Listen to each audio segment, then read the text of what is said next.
serían los anticuerpos o linfocitos T efectores que tienen receptores específicos contra el antígeno específico.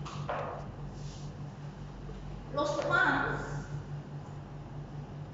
les voy a leer esta partecita para que entremos.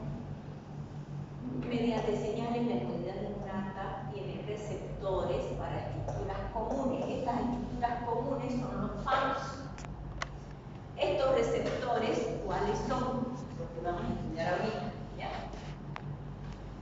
Los receptores, si estos son los PANS, y este es un macrófago, ¿ya? Aquí estaría un receptor para este PAN, que sirve también para este otro de aquí y sirve para este de aquí. Ese es un receptor de reconocimiento de patrones. Y estos son los patrones moleculares de las bacterias.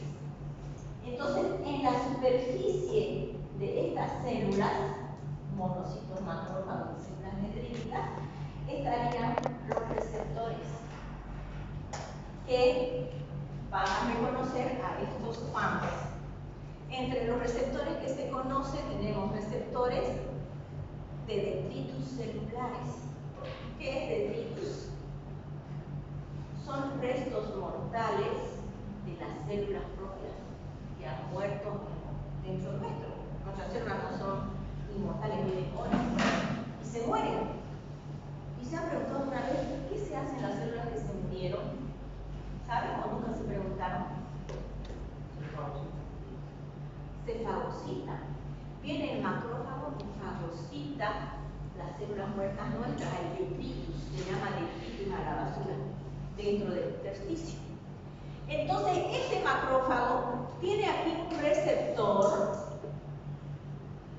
que detecta células propias muertas y fagocita y limpia el tejido para que después se recupere y se regenere. Hay otro receptor llamado CD14. Hay un receptor de manosa que va a actuar aquí. Para otro tipo de antígeno tipo TOL, va a haber otros receptores tipo TOL. Siempre los receptores van a tener la letra L del receptor. Además de esto, tenemos otros receptores solubles. Estos son en la superficie de la célula, vienen aquí, pegados a la célula fagocítica. Y los solubles, como su nombre lo indica, están sueltos en el intersticio, están nadando en el intersticio. Entre estos tenemos una proteína fijadora de manosa, que va a ir a encontrarse aquí con la manosa de este germen y se va a unir aquí, ¿ya? Es un receptor de manosa. O una proteína fijadora de liposacáridos, porque esta zona es un liposacárido, y va a unirse aquí, ¿ya? O una proteína C reactiva que secreta el hígado cuando hay un proceso inflamatorio grande, que también va a venir a colocarse sobre los gérmenes. O el amiloide acélico, que también va a hacer esa misma función de colocarse en algún lugar. En la próxima clase vamos a ver qué sucede cuando se coloca. Hasta ahí no vamos a explicar más hoy día. ¿Está entendido eso, no? Sí. Entre los PANs, que son los patrones moleculares asociados a patógenos, que su sigla está en inglés, tenemos estructuras externas de los gérmenes, ricas en lipopolisacáridos o péptido glicano en las bacterias gram positivas y negativas, o ácido lipoteicoico en bacterias gram positivas, o flagelina en los flagelos, o pilina en los pilis, o glúcidos ricos en manosa, o algunas otras sustancias como un ARN de una bacteria que ya fue usada y quedó el ARN en el intersticio. Entonces, todas estas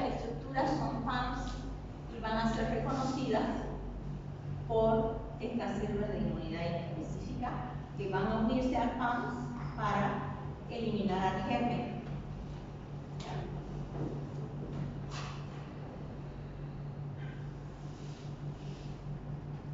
Estas son las características diferenciales. Hasta el último segundo, chicos. Vamos a seguir. Aquí están los PAMS y qué factores de patogenicidad pueden producir. Los PAMS son invariables y están en base a la producción metabólica de la célula patógena del microorganismo, ¿ya? Puede variar un poco entre unos y otros patógenos, pero tienen los mismos azúcares o los mismos péptidos, que son esa partecita que reconocen en nuestro sistema inmunitario inespecífico.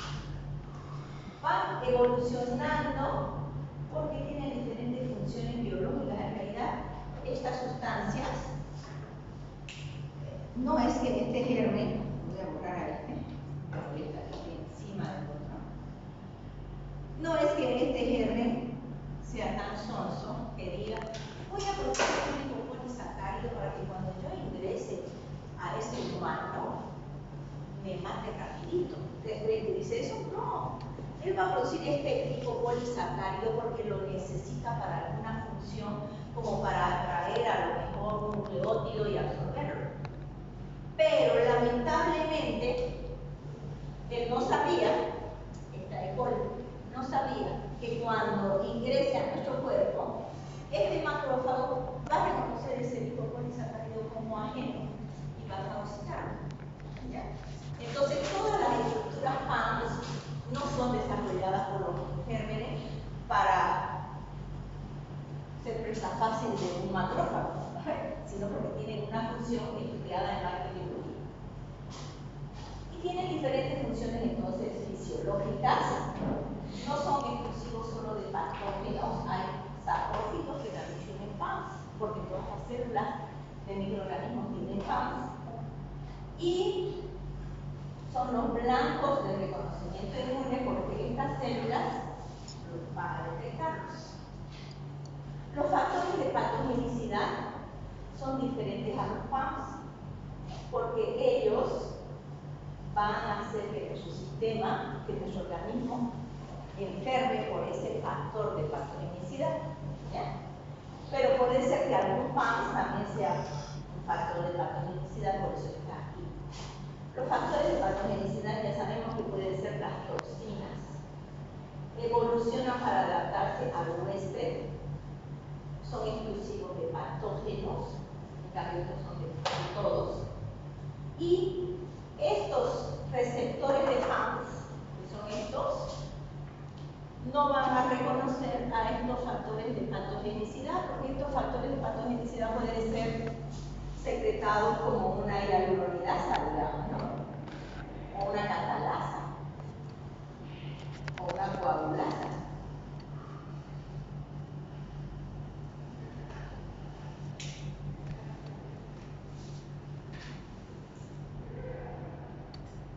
Entre los receptores de reconocimiento de PAMS, tenemos algunos receptores de linfocitos T que reconocen PAMS. Hoy en día, los receptores se numeran y conforme se van encontrando otros receptores van poniéndole el número siguiente. Entonces, el receptor del linfocito T1 es este receptor en un linfocito T.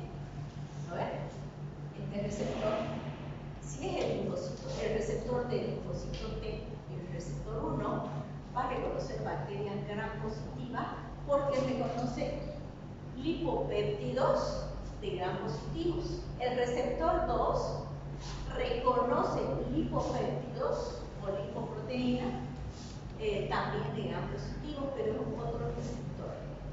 El 3 reconoce virus, el 4 bacterias gram negativas, y así se han ido estudiando diferentes receptores. Entonces quiere decir que un linfocito en su superficie, además que es redondo, perdón, no es redondo, es circular, tiene diferentes receptores para que no se le escape ningún germen. porque ellos encuentran diferentes estructuras bacterianas que las detectan como extrañas, porque todas las proteínas bacterianas tienen estructuras diferentes a las proteínas humanas. Entonces ya sabemos cómo logra el sistema inmunológico cumplir su función, que es la de defendernos, mediante las barreras naturales, mediante el sistema inmune innato, que serían estas células, o el sistema inmune adquirido o adaptativo, que serían estas de aquí, por los anticuerpos. Perdón, esa no la van a ver.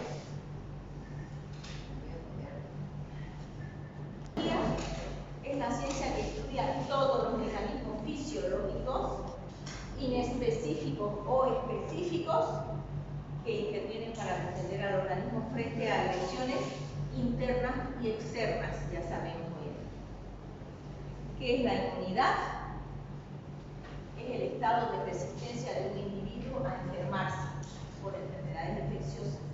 El estado de resistencia de un individuo para no tener cáncer o desarrollo de tumores, y es el estado de resistencia para no permitir un órgano trasplantado. Por eso todo paciente trasplantado tiene que inmunodeprimirse, porque si no, ese órgano en menos de 20 días va a estar destruido. ¿Qué es el sistema inmune? Es el conjunto de órganos, de células y moléculas responsables de la inmunidad. A estas moléculas se las llama humores. En los libros, o moléculas o humores. Humores es cualquier sustancia química que no esté sostenida por una célula, que esté suelta en el intersticio, en el líquido intersticial, o que esté suelta en el plasma. ¿Ya? ¿Cuál es el objetivo del sistema inmune? Mantener la vida del individuo, pero de una forma saludable, donde pueden coexistir a lo mejor algunos patógenos en pequeña cantidad, ¿no ven? Por ejemplo, el Helicobacter pylori en pequeña cantidad no nos va a producir cáncer, pero si el sistema inmune disminuye me va a producir úlcera y algún cáncer. Puedo yo encontrar una E. coli saprófita, me acaban de decir hace un rato que es patógena, ¿no ven? Porque atraviesa el pH ácido del estómago. Claro, mi E. coli es saprófita para mí. Si yo soy un europeo que acabo de venir a Bolivia y ustedes saben que aquí comemos caca todos los días, caca de humano, ¿no ven? Todos ustedes comen caca de humano, ¿me entiendo? ¿Por qué? Porque voy y compro papa frita o maní. ¿Saben cómo embolsaron ese maní? Esta era la bolsa cerrada, la soplaron. Y además no se lavaron las manos y habían ido al baño. Entonces, E. coli hay aquí. Y meten el maní. A mí me encanta el maní, yo compro un maní en la rotonda y me como de todo, menos maní. ¿Lo ven? Todos los gérmenes, me como de todo. Y me comí una Escherichia coli. Pero como yo tengo Escherichia coli, se supone que no me va a dar diarrea. Pero a lo mejor es una E. coli que es diferente a la mía. Ahí me va a dar la diarrea. Porque es una E. coli diferente. ¿Ya? Por eso hay serotipos en bacteriología. No sé si se acuerdan, en bacteriología le pueden haber una E. coli, así se abrevia E. coli, o 24H123.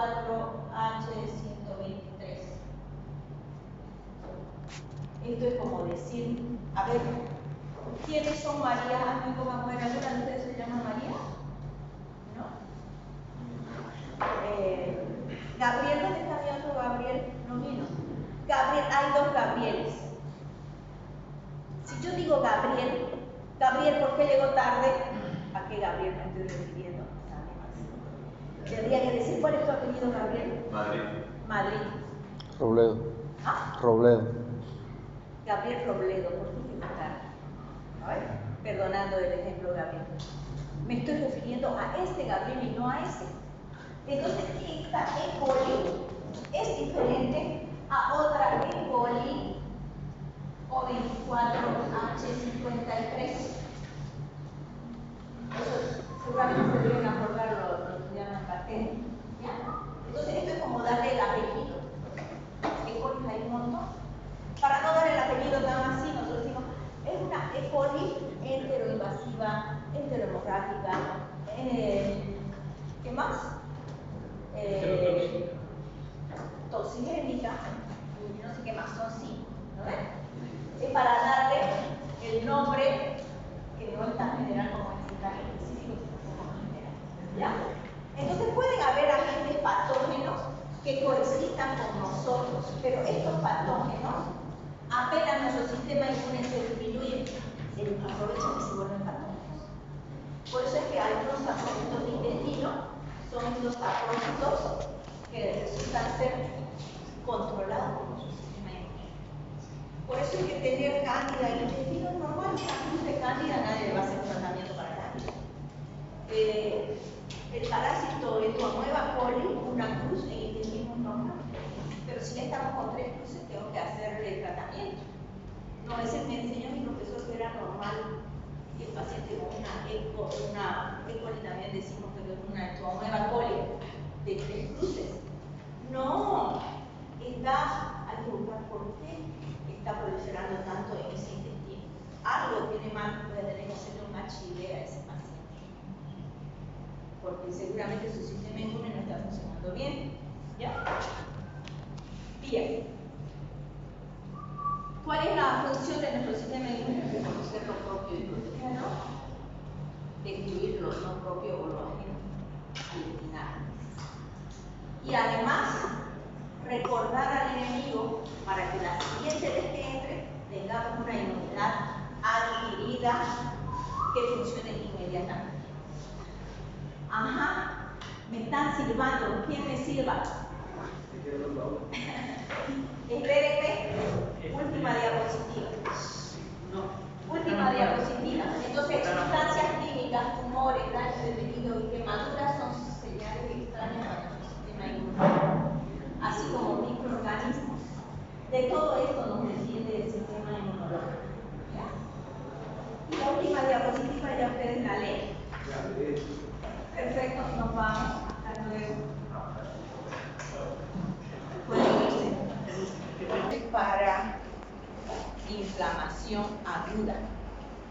Ustedes se deben acordar que la inflamación aguda tiene componentes diferentes a una inflamación crónica. Eso tienen que leer. ¿Ya? Entonces, cuando el paciente está con una inflamación, esta va a ser la lista para el A2. Le ponen aquí grande A2. ¿Ya? Entonces, cuando estamos con una inflamación aguda, es lo que vamos a estudiar hoy día, reactantes de fase aguda.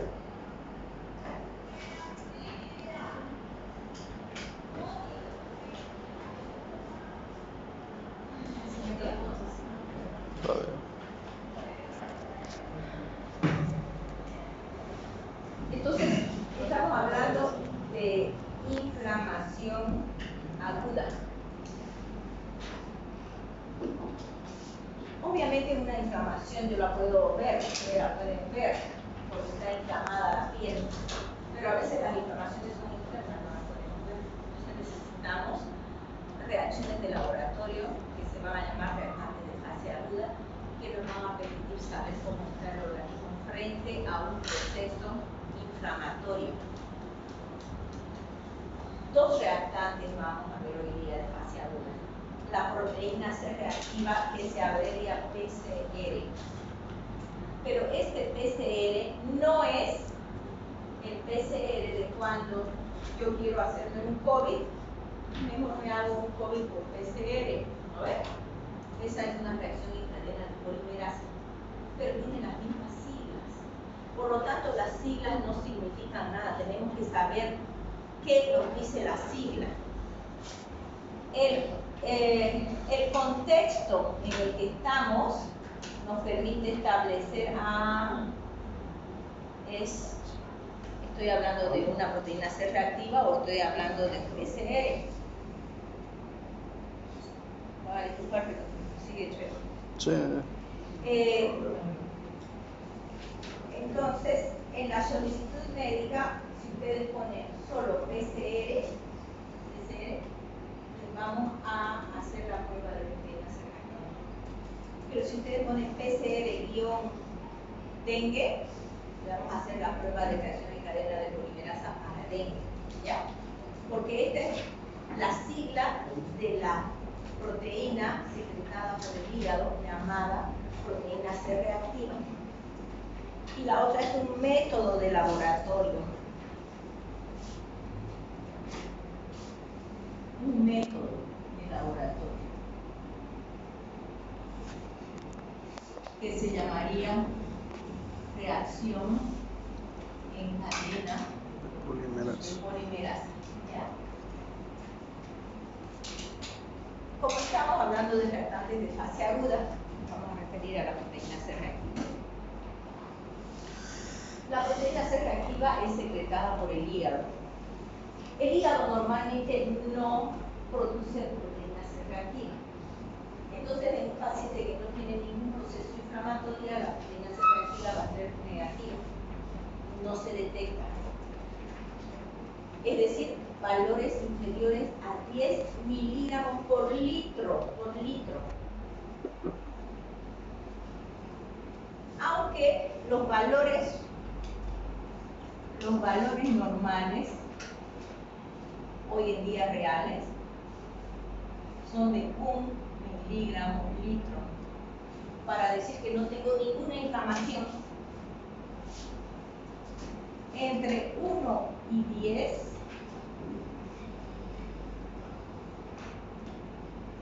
tengo una inflamación pero pequeña, que no la está detectando la proteína C reactiva y que la puedo detectar mediante una prueba que hoy en día se llama proteína C reactiva ultra sensible,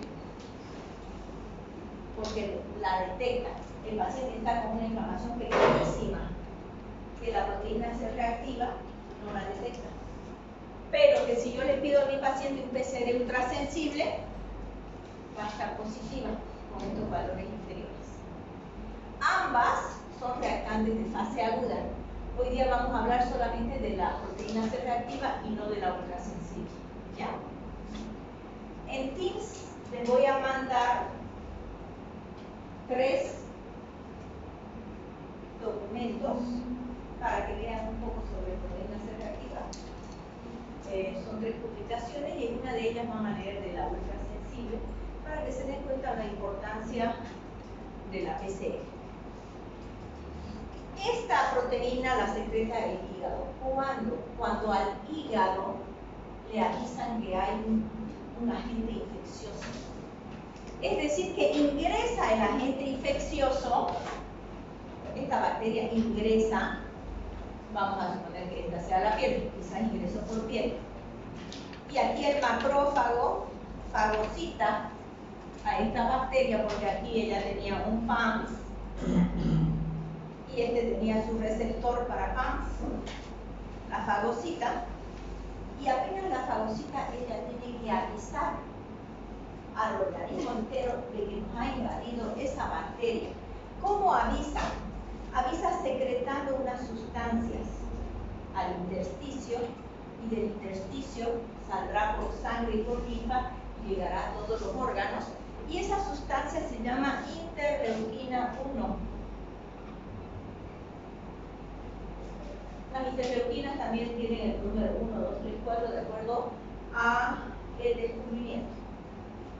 Esta interleuquina 1 que se secreta va a migrar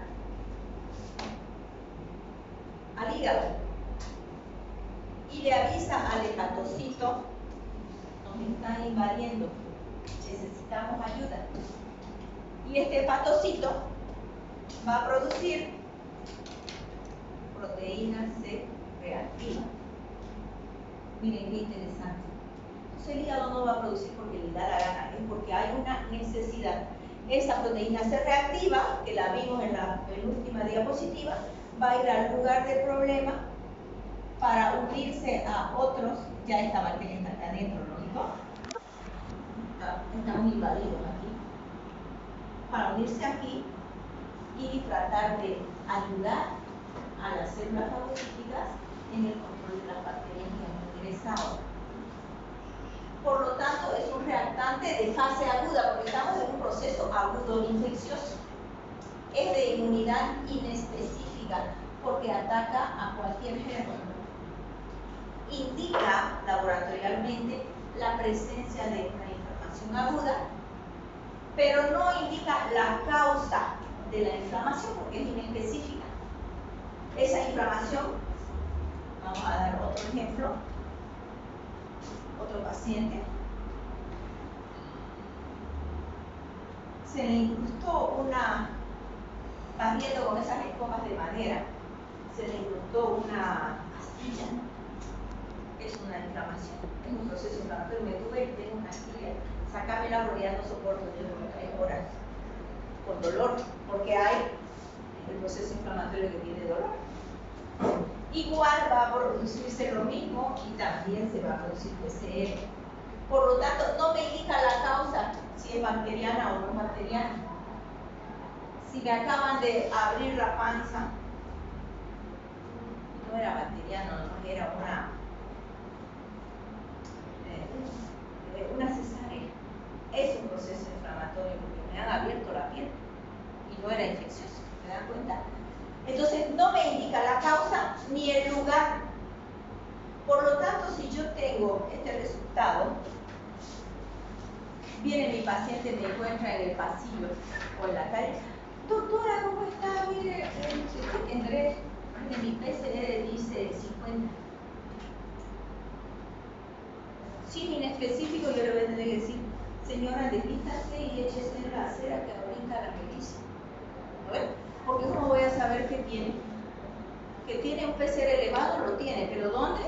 No sé, pues tengo que sentarme, hacerle la anamnesis, revisar al paciente y encontrar dónde está la causa.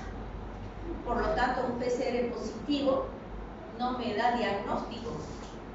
Me ayuda a decir que hay un proceso inflamatorio. Donde yo lo encuentre, porque el paciente me dijo, me duele la rodilla. Ah, su proceso inflamatorio no es en la rodilla porque dijo que le dolía la rodilla. ¿Ven? Y yo le pedí un PCR. Pero si me lo muestra así, yo le voy a tener que decir, desvístase señora, en plena calle, pero ¿cómo quiere que me desvista? Entonces, ¿cómo quiere que le lea? No le puedo leer. Tengo que saber qué tiene usted para yo interpretar. Por eso es tan importante la interpretación del médico, la anamnesis y la revisión. Jamás revisen, chicos. Cuando revisen bien. Les voy a contar esta anécdota. Me pasó a mí, sabemos la causa de la inflamación, pero sí nos indica que hay una inflamación. ¿Dónde? Donde yo la encuentre revisando a mi paciente. El médico a mí no me encontró mi inflamación, porque revisó mi bota. ¿No ven? ¿Se dan cuenta? Los reactantes de fase aguda, entonces, son inespecíficos, evalúan inflamación, orientan el diagnóstico, son útiles para el seguimiento. ¿Qué es eso? Yo tengo una proteína C reactiva de 64, le doy el tratamiento, le vuelvo a pedir PCR 3 días después y ese PCR ha bajado. Útil para el seguimiento, mi tratamiento está adecuado, ha bajado. A los 3 días le pido un PCR. Mi tratamiento no es inadecuado. Cuando hay un tratamiento inadecuado, antes de cambiarlo tiene que preguntar al paciente, señora, ¿tomó su medicamento? Porque a lo mejor se olvidó, ¿no es? Yo digo, pero ¿cómo? 3 días de tratamiento y el PCR sigue subiendo. Me equivoqué de tratamiento, a lo mejor, ¿no? Tengo que ver qué ¿qué le puse en la historia clínica? A ver qué remedio le di. Qué raro que no desinflame. Entonces le tengo que preguntar, ¿está tomando a horario? El paciente siempre miente. Sí, doctor. Todos ustedes mienten también, ¿no ven? Cuando les toca tomar antibiótico cada 8 horas. ¿Quién toma cada 8? Si tomé a las 6 de la tarde, 7, 8, 9, 10, 11, 12, 1, a las 2 de la mañana me toca. Ninguno de nosotros nos vamos a levantar a las 2 a tomarnos otro antibiótico. A las 7 de la mañana, ¡ay! Me tocaba a las 2, pero son las 7 que tomo. ¿Lo ven? Y comienzo a matar de nuevo. Nos pasa a todos, a mí también. Pero si el médico me pregunta, ¿está tomando? Sí, doctor. ¿A horario? Sí, doctor. El único que toma horario es el paciente que está internado, porque viene la enfermera 3 de la mañana en el mejor de los sueños, me prende así todos los faroles y me dice, señora, tome su remedio. Tanto que me costó dormir y recién está empezando a dormir cuando entra ella. ¿No ves? Entonces es el único día en que un paciente toma horario, cuando está la enfermera, o es que mi paciente no está tomando adecuadamente. O a lo mejor, les voy a mandar en uno de los documentos que les voy a mandar, van a leer que el PCR es de pronóstico. Si el pronóstico es malo, ese PCR va a seguir subiendo. Si el pronóstico es bueno, ese PCR va a ir bajando hasta normalizar. Por lo tanto, es útil en el seguimiento y en el pronóstico. Mal pronóstico es que no baja o sigue subiendo. Buen pronóstico, que baje.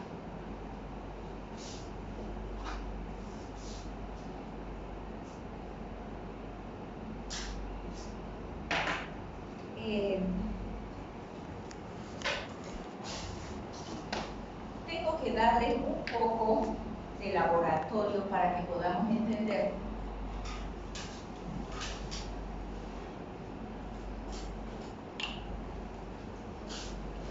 La próxima semana les voy a dar todo lo de laboratorio.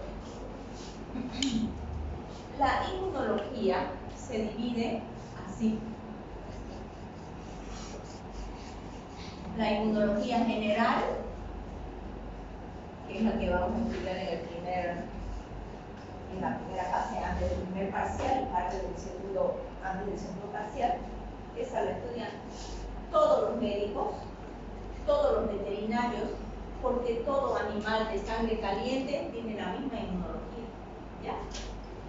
Luego tenemos la inmunología clínica, que claro, nosotros va a ser una inmunología clínica humana, porque los veterinarios estudian la inmunología clínica de animales.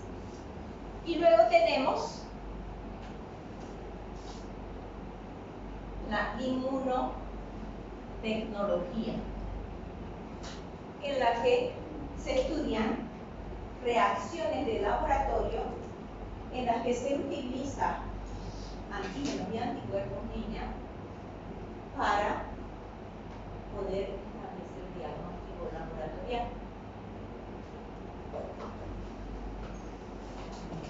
Esto les explico porque ahorita que vamos a ver el principio del PCR, la PCR es una proteína producida por el hígado.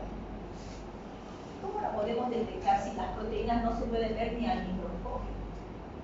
Porque son submicroscópicas, no la puedo ver. La única forma de poderla ver es mediante esto: esferas de látex recubiertas con anticuerpos contra PCR. Entonces, la inmunotecnología ha permitido que pequeñas partículas de látex de poliestireno, que también son submicroscópicas, yo no las puedo ver al microscopio, las han recubierto con un antígeno de PCR. ¿Y de dónde sale el antígeno de PCR? Por lo poco de inmuno que ya aprendieron, el antígeno es una sustancia de alto peso molecular extraña al cuerpo de un individuo. Entonces, si a un animal de experimentación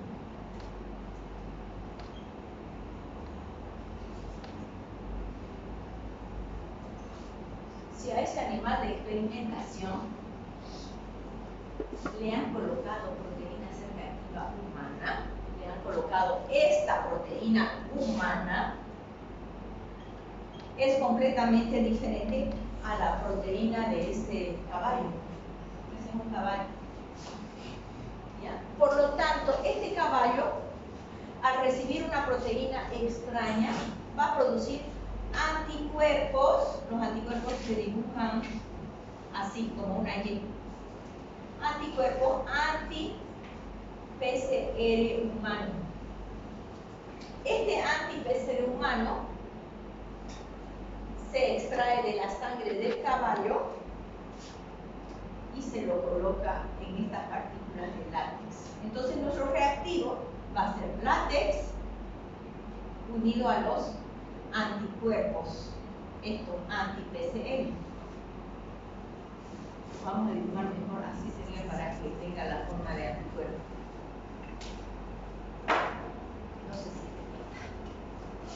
ya, así para que tenga esa forma. Entonces, en el laboratorio tenemos la sangre de nuestro paciente que tiene estas proteínas. Esas proteínas las vamos a dibujar como triangulitos. Esas proteínas se van a unir aquí. Al unirse ahí, en realidad va a suceder esto. Vamos a eliminar.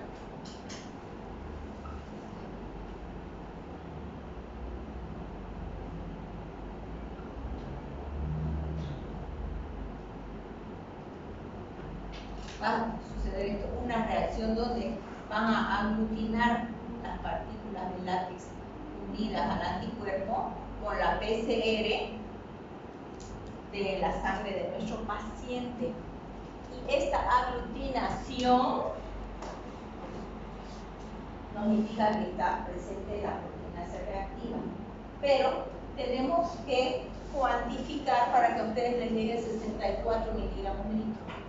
Y para eso hay que hacer diluciones con el suero del paciente. Siempre vamos a trabajar con suero, ¿no ven? No con plasma. Entonces, ese es el principio de la prueba. Por lo tanto, el reactivo es con base en inmunología. La mayoría de las pruebas de laboratorio que nosotros usamos tienen una base inmunológica de inmunotecnología, porque la unión antígeno-anticuerpo es tan específica que este anticuerpo solo se va a unir con la proteína C reactiva y no con otro antígeno. Y eso nos da alta especificidad en la prueba, y si da positivo, seguro es proteína C reactiva y no es otra proteína. ¿Ya? Aplicación clínica de esta técnica.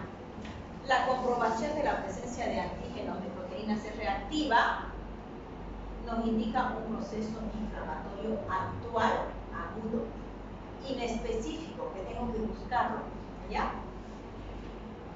Tiene una gran ventaja. Esta proteína C reactiva aparece precozmente. Esa es una gran ventaja y aparece en cualquier proceso inflamatorio o cualquier necrosis de tejido. Entonces, ¿en qué esperamos encontrar positivo?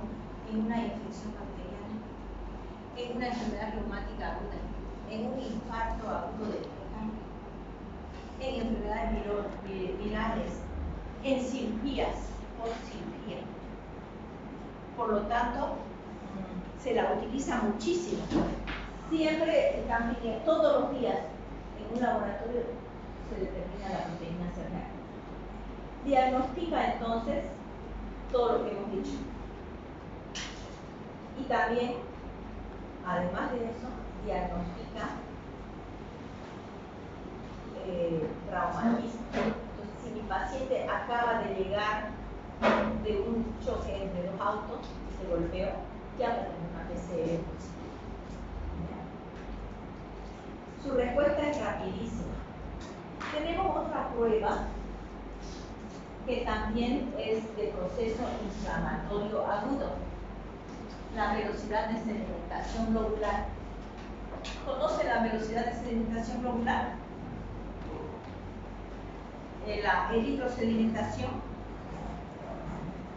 ¿Han escuchado hablar? Bueno, entonces esta es otra prueba de inflamación inespecífica que se determina en laboratorio. Velocidad de sedimentación globular.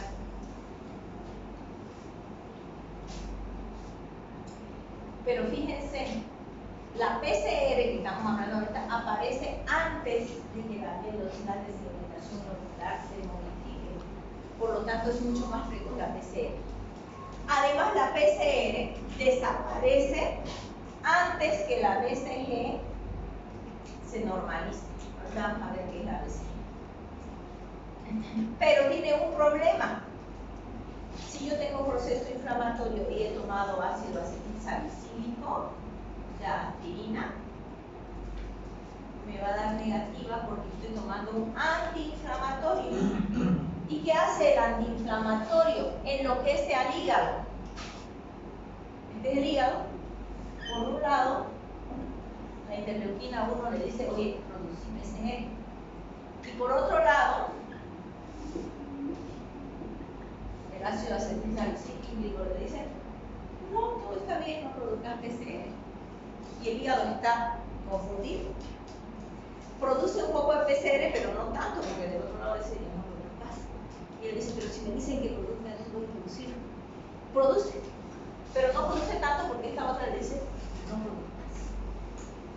Entonces, siempre que un paciente llega a nuestra consulta, hay que preguntarle qué está tomando. Porque él está dolorido, le pedí PCR, está normal, y yo digo, qué raro, no me encuentro nada. A ver, ¿qué estaba tomando? Ah, estaba tomando un esteroide. Hoy en día ustedes saben que para todo y para nada dan esteroides, ¿no es? Voy a la farmacia de venta libre, lo primero que me dicen es, póngase de 20 miligramos una dexametasona, ¿no es? O tome, o sea, es terrible. Entonces, los antiinflamatorios esteroideos o no esteroideos hacen que la PCR dé negativa aunque haya un proceso inflamatorio agudo. Por eso la anamnesis es tan importante, y dentro de la anamnesis, ¿qué está tomando el paciente? ¿Ya? También hay otros antiinflamatorios naturales en un país como el nuestro, que todo es natural. Un paciente que se tomó, todos los días se viene tomando 1 litro de manzanilla concentrada, es un antiinflamatorio natural. En el infarto agudo del miocardio, claro, hemos diagnosticado el infarto porque le hemos hecho todas las enzimas cardíacas, ¿no? Pero mi paciente ya está estable, le hicimos un cateterismo y bla bla, todo lo que teníamos que haberle hecho. La PCR comienza a subir más o menos el primer día y sigue subiendo hasta el tercer día, y desde el tercer día debería estar bajando. Si baja, es un buen pronóstico. Si sigue subiendo, es un mal pronóstico, porque quiere decir que ahorita sigue haciendo microinfartitos y no se está recuperando. Seguramente el paciente va a fallecer. Entonces, un buen seguimiento a un infarto es un PCR en los días posteriores del infarto. Ya está estudiado. Si no se normaliza el infarto, pensar en un daño progresivo cardíaco, no lo saco de terapia intensiva a piso, ni idea, porque en cualquier rato va a necesitar una resucitación cardíaca. Pero fíjense que si mi paciente tiene angina, no infarto, la PCR no se eleva. Entonces, el seguimiento es muy bueno con proteína C reactiva, porque ya las enzimas no las podemos seguir, porque las enzimas ya nos dieron el primer día positivas, ¿no ven? Y a lo mejor siguen todavía positivas, o están bajando, pero no siempre hay cuantitativas. Para ustedes que van a ser cirujanos, obvio, el paciente cuando entró a cirugía, si yo le hice un PCR antes, a lo mejor es un PCR negativo. pero puede ser que tenga un PCR positivo porque está con un proceso traumatológico, digamos, ¿no? Entró a cirugía porque venía con la pierna quebrada. Entonces, le deberíamos hacer un PCR pre-cirugía para saber la base del PCR en mi paciente. ¿Ya? Se dice base al valor que tiene establecido antes de que le suceda algo al paciente. Imagínense si es un politraumatizado, le hago un PCR antes de entrar a quirófano, ¿no? Y a lo mejor tiene 64. Va a salir de quirófano y ya no va a tener 64, va a tener 128, porque lo he abierto, le he hurgado para unir lo que tenía que unir, ¿no? Digamos en la pierna, no sé cuántos clavos de martillera. Encima se me quedaron dos gasas y las he buscado, y para qué buscar le moví todo. Imagínense ese proceso inflamatorio. Lógicamente sale de cirugía con 128. Pero conforme se va recuperando de la cirugía, se tiene que ir bajando ese PCR. ¿Ya? Entonces, se haría un PCR pre-cirugía y uno entre las 4 y las 6 horas post-cirugía para saber el proceso inflamatorio de la cirugía misma. Pero 2 a 3 días después, este PCR tiene que estar bajo para decir que mi paciente está saludable. Si mi PCR sigue elevado, o es que hay un proceso inflamatorio, infeccioso o cirugía, o le dejé 2 tijeras. En este año hubo un accidente donde se encontraron 2 tijeras en el abdomen de un paciente olvidado después de una cirugía. Si le hacían PCR, seguramente ese PCR ya estaba en mí. Hay que abrir al paciente porque si no baja el PCR es que hay algo dentro del lugar de la operación. Hay que abrir y buscar qué hay, limpiar, ¿no? Limpiar la herida. Para eso se usa la PCR. En los procesos meningeos, si el proceso meningeo es bacteriano, la PCR va a dar positiva. Si el proceso meningeo es viral, la PCR o se mantiene negativa o va a subir en mínima proporción. Por lo tanto, nos ayuda a establecer si es bacteriano o viral cuando viene una meningitis decapitada. Se llama decapitada una meningitis donde yo no encuentro al germen. Hago la tinción de Gram, no se observan gérmenes ni Gram positivo ni Gram negativo. Cultivo negativo. Decapitada porque el paciente venía tomando un antibiótico porque el dentista le dio, digamos. Y justo ese antibiótico mató al germen y disminuyó la concentración del germen como para que yo lo detecte en laboratorio. A eso se llama una meningitis decapitada. Porque el paciente puede haber tomado antibiótico por otra cosa o por el mismo problema, ¿no? Antes de entrar a la meningitis tenía mucho dolor de cabeza, no sé qué fue a la farmacia, y entre medio de todo le dieron antibiótico. ¿Ya? Entonces en la bacteriana PCR positiva y en la viral PCR puede ser positiva débil, o sea, valores de 10, de 12, de 15, o negativa. Aumentada en todos estos procesos, por eso es tan inespecífica. Yo tengo que buscar qué es lo que tiene el paciente, artritis, vasculitis, lupus, tuberculosis, etc. ¿Ya? Eso sería PCR. Veamos la BCG, velocidad de sedimentación globular. Cada vez que sacamos un hemograma, el hemograma es de esa sangre que se llama entera, que la sacamos con el anticoagulante, con el EDTA. La semana pasada sacamos sangre con EDTA. ¿Lo ven? Esa sangre entera, habíamos dicho la semana pasada que si yo tengo un tubo con sangre, por la ley de la gravedad, los glóbulos rojos se ponen aquí, los glóbulos blancos por aquí, las plaquetas aquí, y queda esto que se llama plasma. Si la mezclo, es sangre entera, y si no, resulta que si esta sangre entera yo la mezclo, la homogenizo y la pongo en un tubo que está medido en milímetros, y mido la velocidad con que caen los glóbulos rojos por acción de la gravedad. Por lo tanto, como mido la velocidad, voy a medir en milímetros por hora. Pongo una hora este tubito así y mido en milímetros por hora. Así como la velocidad de kilómetros por hora de mi auto o de mi moto, esto es en milímetros. Al cabo de una hora mido cuántos milímetros bajo la sangre. Por eso se llama velocidad en que sedimentan glóbulos rojos.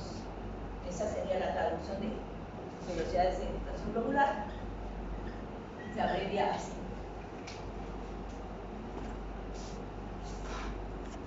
Resulta que los glóbulos rojos normalmente están cargados negativamente. Todo lo que tiene una sola carga se repele. Por eso dicen los cuerpos opuestos se atraen. Las cargas iguales se repelen. Al repelerse las cargas iguales, si yo pongo en un tubo los glóbulos rojos, como se repelen, vamos a suponer que aquí era donde llenamos, bajan, pero como estos se repelen, no se juntan mucho, bajan poco, bajan 5 milímetros, 10 milímetros. Ahora, si hay un proceso infeccioso, la proteína se reactiva. Como es una proteína, tiene cargas positivas y negativas. Y ella se tiende a cargar positivamente, y entonces al cargarse positivamente y esto negativamente, estas cargas se neutralizan y los eritrocitos se aceleran y caen más rápido. Por lo tanto, si no hay infección, la velocidad es 4 milímetros por hora. Si hay una infección, por decir algo, 52 milímetros por hora, porque hay mucho PCR, y entonces las cargas ya son positivas y negativas, y los eritrocitos caen más rápido porque no es un solo tipo de carga. Para calcular la velocidad de sedimentación globular estimada, se puede hacer esta fórmula. Para los varones, la edad del varón dividida entre 2. Entonces, Gabriel, ¿qué edad tenés? ¿Yo? 36. 36 entre 2. ¿Cuánto es? 18. Se espera que la velocidad de Gabriel sea máximo 18. Julio, ¿cuál es tu edad? 22. ¿Cuál es la velocidad de sedimentación que se espera de Julio? 11. Entonces, si Julio tiene 15, es patológico. Pero si Gabriel tiene 15, es normal. ¡Wow! Varía por la edad. ¿Ya?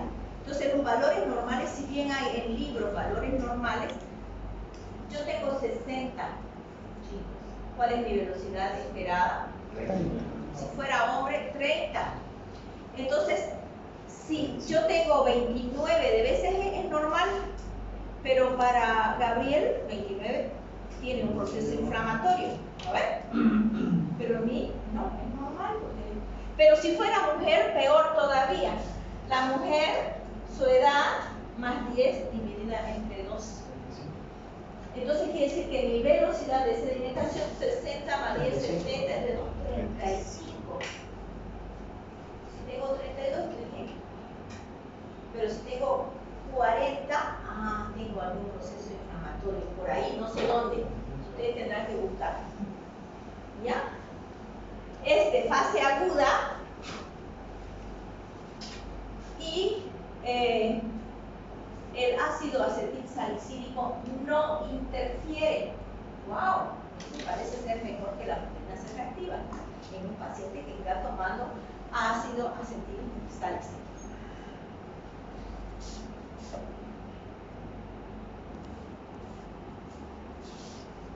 Esta es mi última diapositiva. Pero me falta explicarles lo siguiente.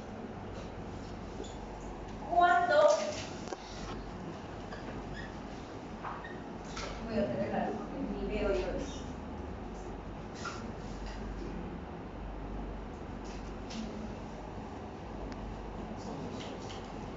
La BCG tiene interferencias. La velocidad de sedimentación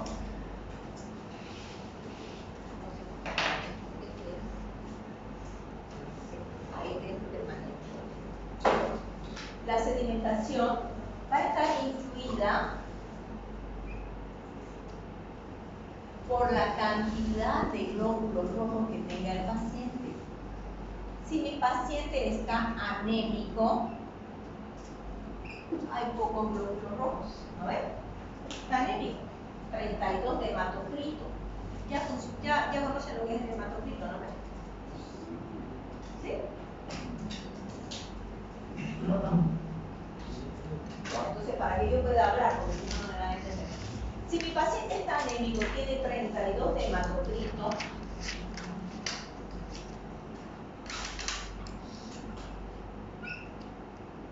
un paciente normal tiene 38 de hematocrito. Y un poliglobulino que acaba de llegar de La Paz tiene 43 de hematocrito. Los glóbulos rojos tardan en bajar porque tienen cargas negativas y se repelen. Pero aquí, como hay pocos eritrocitos, ni se enteran de las cargas negativas de los lados porque hay pocos y bajan rápido. Entonces bajan rápido. Por lo tanto, yo, que debería tener una BCG de 35, pero estoy anémica, a lo mejor tengo una BCG de 42, sin tener proceso inflamatorio. Lo que tengo es una anemia. Por lo tanto, tengo que leer primero el hemograma y ver si está anémica la paciente. Ah, la paciente está anémica. Ese 42 puede ser el nodo inflamatorio, simplemente su anemia. En cambio, este otro que está normal, la velocidad es lenta, porque los glóbulos rojos están más seguidos y entre ellos se están repitiendo, ¿no? Por eso tardan más. Aquí, como no hay glóbulos rojos, ya los glóbulos rojos felices llegan al fondo. Aquí, como hay tanto glóbulo rojo, ya no hay espacio. Por lo tanto, un poliglobulino nos va a dar 2 milímetros, 1 milímetro, porque tienen tanto glóbulo rojo y se repelen entre ellos que ni siquiera da tiempo para que bajen en una hora, ¿ya? Y a lo mejor claro, está poliglobúlico, porque tiene un hematocrito de 46, y si tiene una BCG de 20, está con un proceso inflamatorio, solamente que no ha tenido tiempo de bajar más porque hay tanto glóbulo rojo que las cargas negativas y positivas no se han neutralizado. Entonces, este 20 ya es inflamatorio porque el paciente está poliglobúlico. ¿Se dan cuenta? Aquí la interpretación es la que ustedes han aprendido, la edad entre 2 o la edad más bien entre 2 para la mujer. ¿Y por qué la mujer es así? Porque normalmente la mujer tiene muchos cambios hormonales y es un poco más anémica que el varón. Ustedes saben que el hematocrito del varón normalmente va 40, 42, 44, la mujer 38, 40. ¿Ya? Entonces, por eso es que la mujer tiene una velocidad mayor, porque lógicamente su hematocrito es menor. ¿Ya? Eso es lo que tienen que saber. La BCG tiene un problema. Aparece tardíamente. El PCR en la primera hora ya aparece. Y la BCG se acelera de 6 a 8 horas después, a veces 24 horas después. Por lo tanto, la PCR es mucho mejor, excepto si está tomando ácido acetilsalicílico o corticoides, ¿no?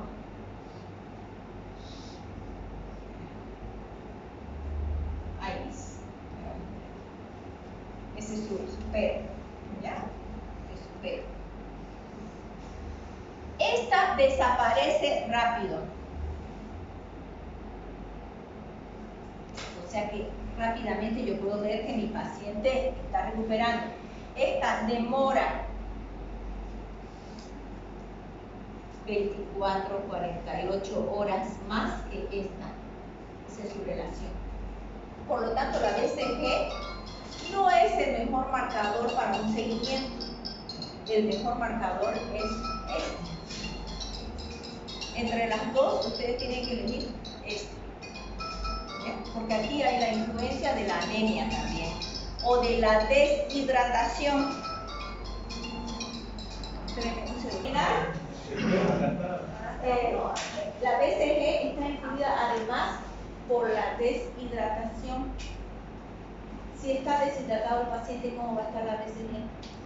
¿Acelerada o no acelerada? No acelerada, porque el plasma está disminuido. Entonces los glóbulos rojos todos están así apechugados, porque no hay agua, ¿ya? Entonces está influenciada por la deshidratación y va a parecer que no hay inflamación, ¿no ves? Porque el paciente está deshidratado. Entonces los viejingos, ojo con los viejingos siempre están deshidratados, porque los tenían tirados en el último cuarto con 100.000 escaras, llegan mal a la emergencia y si miro la BCG, 3 milímetros, está bien, ni siquiera tiene proceso inflamatorio, que no el viejito a pesar de sus 100.000 escaras. Pero si el hombre estaba deshidratado, le mando a chorro 1 litro de suero fisiológico y esa BCG se va a modificar para mi próximo hemograma, ¿no? Y recién me va a dar el valor real. Entonces, ojo con la deshidratación cuando es BCG. La PCR no se modifica con la deshidratación. El único problema serían los antiinflamatorios que van a confundir a nuestro hígado.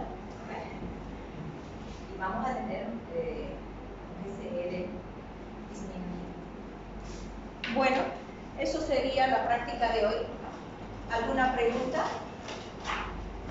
¿Duda?